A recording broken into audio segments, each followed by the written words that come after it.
Hello and नमस्ते everyone. आज म हजुरहरूलाई केकको रेसिपी बनाएर देखाउने छु। त्यसको लागि सबैभन्दा पहिला मैले भेनिला स्पोन्ज बनाउने छु। सुरु गरौँ है त। त्यसको सामग्रीहरूबाट सबैभन्दा पहिला मैले लिएकी छु 13 ग्राम अफ सुगर, त्यसपछि 3टा अन्डा लिएकी छु। स्पोन्ज मेथडमा हामीले अन्डा र चिनीलाई ग्राइन्ड गर्न छोडिदिन्छौँ 30 मिनट्सको लागि, जबसम्म यसमा क्रिमी टेक्सचर फर्म हुँदैन। त्यसैले म ब्याटर बनाउनको लागि चाहिने मिक्सचर तयार पार्दै गर्छु। त्यसको लागि मलाई चाहिन्छ सबैभन्दा पहिला 115 ग्राम फ्लोर, 10 ग्राम कर्नफ्लोर र 25 ग्राम भेनिला पाउडर। यो सबै पाउडरलाई मैले राम्रोसँग मिक्स गर्छु र राम्रोसँग मिक्स गरेर एउटा बाउलमा खनाउँछु। हामीले ग्राइन्ड गर्न छोडिदिएको मिक्सचर 30 मिनट्स भइसकेको छ। यसमा क्रिमी टेक्सचर फर्म पनि आइसकेको छ। अब यसमा हामीले भर्खरै बनाएको मिक्सचरलाई बिस्तारै छेउछेउबाट खनाउँछौँ र यसलाई 5 मिनटसम्म ग्राइन्ड हुन छोडिदिन्छौँ। आफ्टर 5 मिनट्स हेर्नुहोस् त यो ब्याटर तयार भइसकेको छ। अब यसलाई हामीले 30 to 45 मिनटसम्म ओभनमा राखिदिन्छौँ। आफ्टर 30 to 45 मिनट्स यो भेनिला स्पोन्ज तयार भइसकेको छ। Wow, it's perfectly baked. अब म यसलाई पेयरिङ नाइफ युज गरेर कर्नरबाट रिलिज गर्न खोज्छु। And finally here it is, vanilla sponge is ready.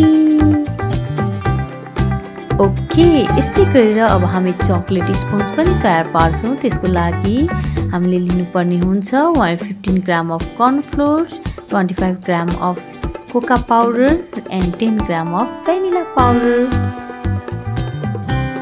यो तीनवटै चिजलाई मैले एउटा भाँडामा राखेर राम्रोसँग मिक्स गर्छु। अघि जस्तै स्पोन्ज मेथड युज गरेर 30 मिनट्सको लागि छोडिदिने। त्यतिन्जेलसम्म हामीले मोल्ड्स तयार पार्दै गर्छौँ। मैले एउटा मोल्ड लिएकी छु, त्यसमा राम्रोसँग वरिपरि तेल लगाउँछु र यो पेपर केक पेपर हो। यसलाई चाहिँ राम्रोसँग स्टेप बाई स्टेप मैले देखाए जस्तै गरेर फोल्ड गर्ने, पर्फेक्टली राउन्ड सेप पेपर निकाल्नको लागि। हेर्नुहोस् है त।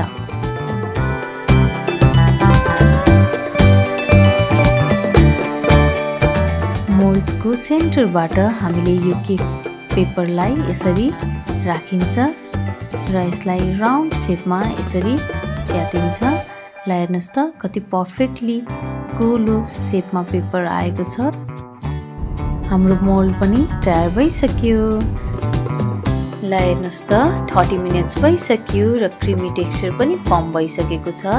अब मैले अघि बनाएको पाउडर मिक्सचरलाई बिस्तारै छेउबाट खनाउँछु र यसलाई 2 मिनटसम्म ग्राइन्ड हुन छोडिदिन्छु।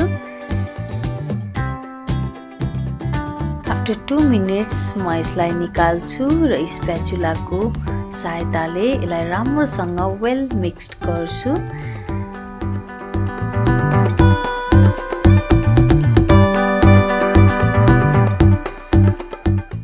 हेर्नुहोस् त यो कस्तो राम्रोसँग वेल मिक्स्ड भइसकेको छ। अब म यसलाई केक मोल्ड्समा राम्रोसँग खनाउँछु। 250 ग्राम इच बनाउनु पर्ने हुन्छ, हाफ अफ द मोल्ड, र यसलाई 30 to 45 मिनटसम्म ओभनमा बेक गर्नको लागि राखिदिन्छु। अब हामीले केकको लागि डिफ्रेन्ट सिरप्सहरू बनाएर तयार पार्छौँ।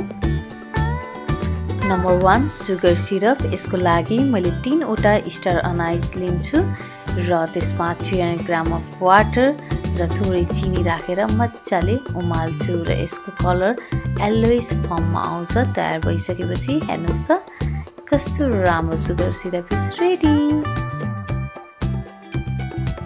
अब अर्को रहेको छ चकलेट सिरप। त्यसको लागि हामीलाई चाहिन्छ 300 ग्राम of water, 30 gram of Coca powder and 25 gram of sugar.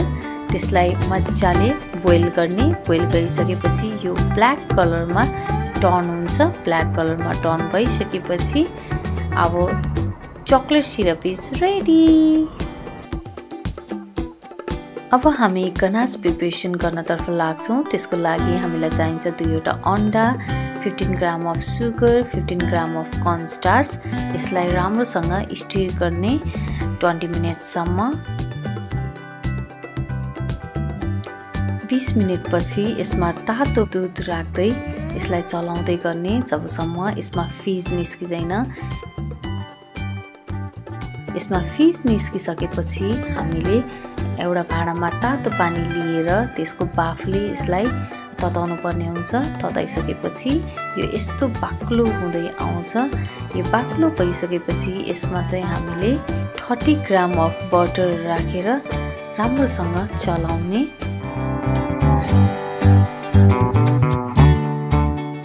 Our ganache pastry cream is ready. Finally हामी केक डेकोरेसन तर्फ लाग्छौँ।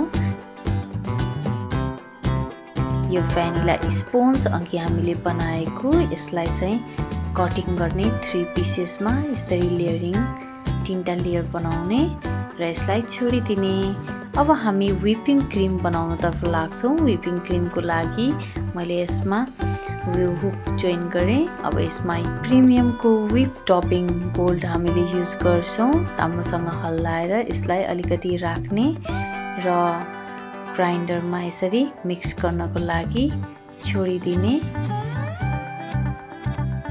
आफ्टर 10 मिनट्स हाम्रो टेक्सचर चेन्ज भएर आउँछ र आफ्टर 30 मिनट्स हाम्रो व्हिपिङ क्रिम पुरै तयार भइसक्छ। अब हामी चकलेट स्पोन्जलाई डेकोरेसन गर्नतर्फ लागौँ। केक बनाउनको लागि सबैभन्दा पहिला हामीलाई चाहिन्छ केक बेस। मैले चकलेट स्पोन्ज पनि काटेर तयार पारिसकेको छु। केक बेसको माथि मैले चकलेट स्पोन्ज राखेर चकलेट स्पोन्जको सेपमा मैले सेपिङ मोल्डलाई फिट गर्छु र स्पोन्जमाथि म बिस्तारै चकलेट सिरप राख्दै जान्छु। वरिपरि जताततै चकलेट सिरप मजाले लगाउनु पर्ने हुन्छ। धेरै पनि नलगाउनु होला, फेरि केक भाँचिने डर हुन्छ। अब म यसमा व्हिपिङ क्रिम लगाएर मजाले वरिपरि जताततै समथर बनाउँछु र एउटा लेयर बनाउँछु व्हिपिङ क्रिमको।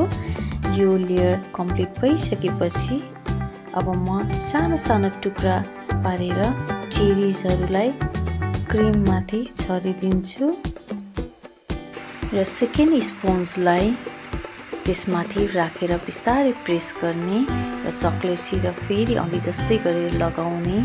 अगेन व्हिपिङ क्रिमको लेयर बनाउने र त्यसमाथि फेरि चेरिजहरूको लेयर बनाउने। यो गरिसकेपछि फेरि लास्ट स्पोन्ज हाम्रो थर्ड स्पोन्जलाई त्यसमाथि राखेर सेम प्रोसेस हामी रिपिट गर्दै जाने। अब बिस्तारै सेपिङ मोडलाई लुज गरेर रिलिज गर्दै जाने। हेर्नुहोस् त यसरी। ओके, हाम्रो स्पोन्ज क्रिमको लेयर कस्तो राम्रोसँग छुटिएको छ। यसलाई 10 मिनटसम्म फ्रिजमा राखिदिने र 10 मिनटपछि यसलाई निकालेर व्हिपिङ क्रिमले मजाले कोटिङ गर्ने।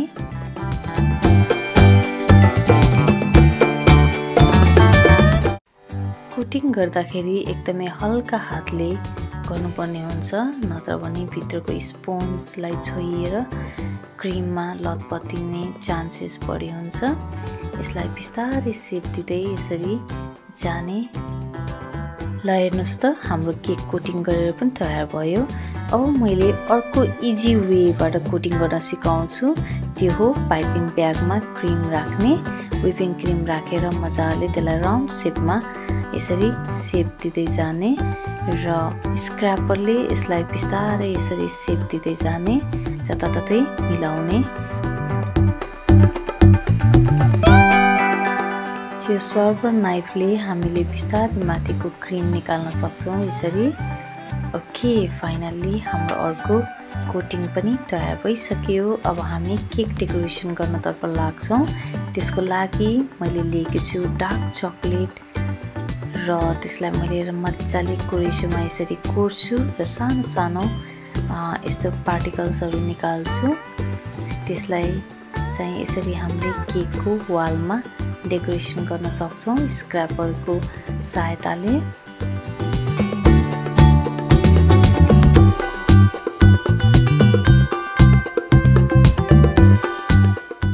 वाललाई हामीले चकलेटले यसरी डेकोरेसन गरेर सकिसक्यौं।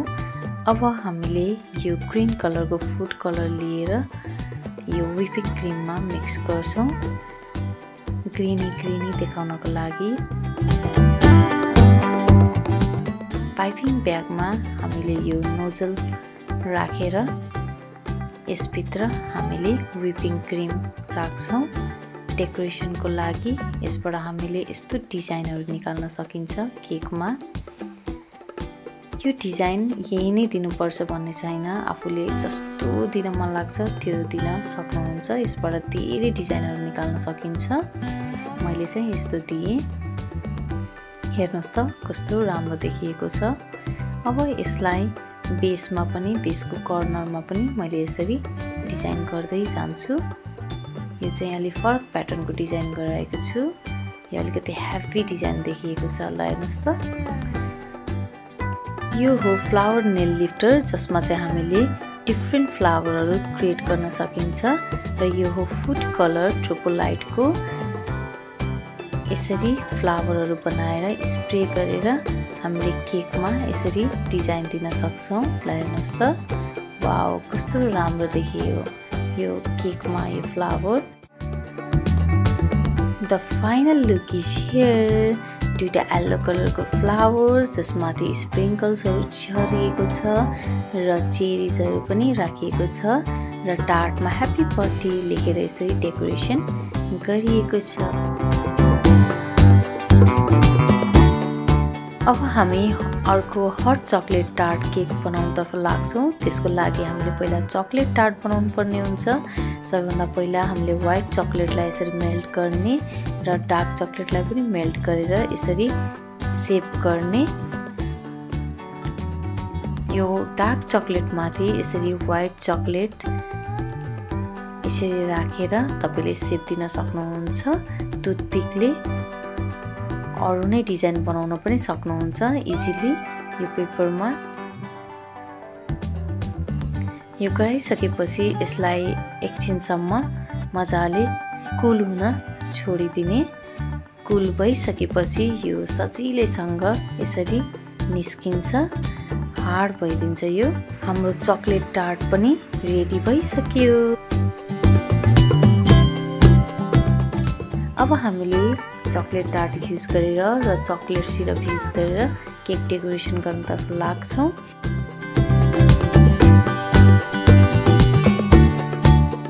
डार्क चकलेटलाई त्योबाट यसरी खनाउने र ओभरफ्लो भएको चकलेटलाई हामीले पुसेर सफा गर्ने र टार्टहरुले यो चकलेटमाथि decoration गर्दिने।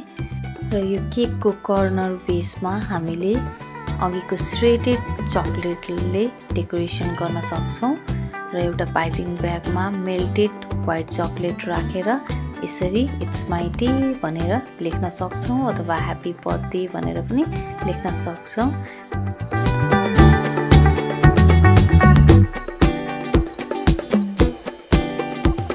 Finally, our hot chocolate tart cake is ready.